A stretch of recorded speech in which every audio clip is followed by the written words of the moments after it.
Hello everyone, welcome to Bansal academy.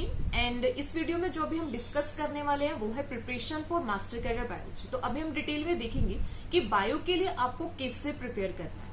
अभी आप लोगों को पता होगा कि जो मास्टर कैडर साइंस होता है, आउट ऑफ 5 आपको 3 सब्जेक्ट से क्वेश्चन अटेम्प्ट करने होते हैं। आप वो कुछ भी चूज कर सकते हो। मास्टर कैडर आप उसमें बायो चूज कर सकते हो, आप उसमें केमिस्ट्री चूज कर सकते हो। बायो में भी हमारे पास 2 सब्जेक्ट होते हैं, botany and zoology. Botany choose कर सकते हो, जोलॉजी चूज कर सकते हो, केमिस्ट्री, मैथ्स, ये सब आप चूज कर सकते हो। अभी क्या होता है कि जो मैक्सिमम स्टूडेंट्स होते हैं, मैक्सिमम स्टूडेंट जो प्रेफर करते हैं वो प्रेफर करते हैं मास्टर कैडर बायो और साथ में केमिस्ट्री कॉम्बिनेशन प्रेफर करते हैं।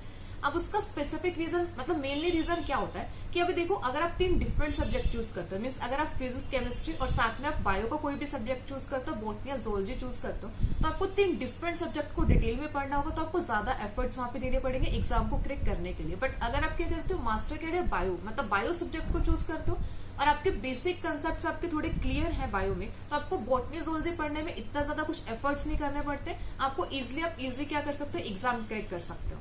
अब हमारे पास जो बायो सब्जेक्ट होता है, बायो में 2 हमारे पास आता है, बॉटनी एंड जोलॉजी।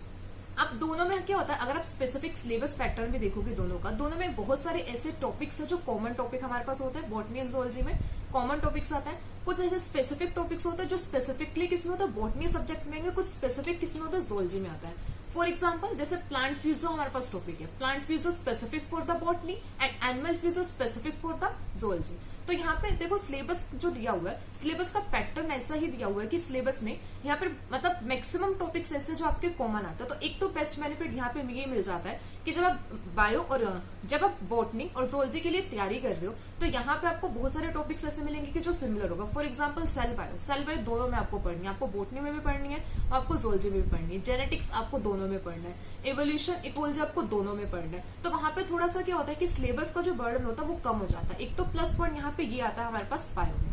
आपको क्या करना है, कॉमन टॉपिक्स है उनको प्रिपेयर करना जो हमारी दोनों बॉटनी और जोलॉजी दोनों में आ जाते हैं। स्पेसिफिक टॉपिक्स आ जाएंगे जो बॉटनी के लिए स्पेसिफिक होंगे, कुछ स्पेसिफिक टॉपिक जो जोलॉजी के लिए, जैसे डाइवर्सिटी आ जाता है।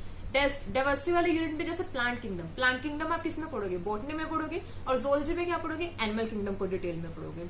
अब इसके लिए यहाँ पे हमारे पास मतलब हमें तैयारी कैसे करनी है, मतलब एग्जाम क्रैक करने के लिए हमें कैसे प्रिपेयर करना है।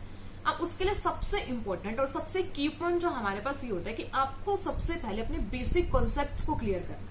राइट, आपको कंसेप्ट जब तक आपके क्लियर नहीं होंगे तब तक आप कोई भी क्वेश्चन सॉल्व नहीं कर पाओगे। तो सबसे इंपॉर्टेंट यहाँ पे क्या है, अपने कॉन्सेप्ट्स को क्लियर करना। सबसे पहले बेसिक कॉन्सेप्ट्स को क्लियर करो, फिर उसके बाद एमसीक्यू पर जाओ। तो सबसे पहले कॉन्सेप्ट क्लियर करना है, नेक्स्ट फिर किस पे जाना है, एमसीक्यू प्रैक्टिस करो। बट कभी भी ऐसा मत करना कि सबसे पहले एमसीक्यू प्रैक्टिस आपने स्टार्ट कर दी फिर उसके बाद आप कॉन्सेप्ट पढ़ रहे हो, क्योंकि एक बार आप एमसीक्यू प्रैक्टिस स्टार्ट करोगे, अब उसको अभी अगर आपके कंसेप्ट ही क्लियर नहीं, वो क्वेश्चन तो वैसे सॉल्व नहीं होगा, और ऊपर से फिर उसके बाद क्या होगा, आपको वो टफ लगने लग जाएगा कि इसके क्वेश्चन आपसे सॉल्व नहीं होंगे। तो सबसे इंपॉर्टेंट, सबसे की पॉइंट यहाँ पे सबसे पहले क्या है, अपने कॉन्सेप्ट को जितना ज्यादा स्ट्रॉन्ग करो आप उतना अच्छा है। फिर उसके बाद क्या करो, क्वेश्चन प्रैक्टिस करो। अब ये आता है कि आप कंसेप्ट क्लियर करो कहाँ से, ठीक है। सबसे इंपॉर्टेंट ये आता है कि आपको पढ़ना कहाँ से है। अब देखो, जो बायो में सबसे इंपॉर्टेंट जो आता है वो हमारे पास आता है 11th 12th की एनसीईआरटी बुक। आपको कुछ नहीं करना, एनसीईआरटी बुक्स को ही फॉलो करना है, लाइन टू लाइन उन्हें रीड करना है, वहां से अपने कॉन्सेप्ट को स्ट्रॉन्ग करना है। अब 11th 12th की जो एनसीईआरटी बुक्स है वही सिलेबस में भी दिया हुआ है, सब कुछ मतलब वहां पे मेंशन किया। सिलेबस अगर आप मैच करोगे तो एनसीईआरटी में जो भी चैप्टर्स दिए हुए हैं वही सब सिलेबस में मेंशन है। तो आपको सिंपल कुछ नहीं करना, एनसीईआरटी बुक्स को फॉलो करना। सबसे पहले आपको एनसीईआरटी अपने बेसिक कंसेप्ट बिल्डअप करने के लिए आपको एनसीईआरटी बुक को फॉलो करना है। बट एनसीईआरटी बुक को भी फॉलो करने के लिए ऐसा है कि आपको लाइन टू लाइन उसको रीड करना है। ऐसा नहीं कि आपने एक बार रीड किया, एक बार रीड करोगे तो कंसेप्ट इतने क्लियर नहीं होंगे, उसको सेकेंड टाइम फिर से रीड करो, थर्ड टाइम फिर से रीड करो। जितना ज्यादा रीड करोगे उतना ज्यादा कंसेप्ट क्लियरेंस मतलब कंसेप्ट क्लियरेंस आएगा। कॉन्सेप्ट अगर आपका एक बार क्लियर हो गया, फिर उसके बाद क्या करो, एमसीक्यू प्रैक्टिस करो। एमसीक्यू प्रैक्टिस करोगे तो आपके डाउट्स आएंगे तो आपके कॉन्सेप्ट और ज्यादा क्लियर होंगे। अभी क्या होता है, देखो जो हमारा एग्जाम आता है, ऐसा नहीं कि वहां पे 100% एनसीईआरटी से ही क्वेश्चन आता है, मैक्सिमम एनसीईआरटी से ही एग्जाम आता है। बट कुछ टॉपिक्स ऐसे हो सकते हैं कि जो एनसीईआरटी से नहीं, कुछ एक्स्ट्रा बुक्स से आते हैं। तो उसके लिए आपको कुछ भी मतलब टेंशन लेने की जरूरत नहीं है। पहले आप अपना मेन फोकस आपका कहाँ पर होना चाहिए, एनसीईआरटी पर होना चाहिए। एनसीईआरटी को डिटेल में अच्छे से मतलब उसको 4 to 5 टाइम्स आप उसको रीड करो, अच्छे से उसको करो, लाइन टू लाइन पढ़ो।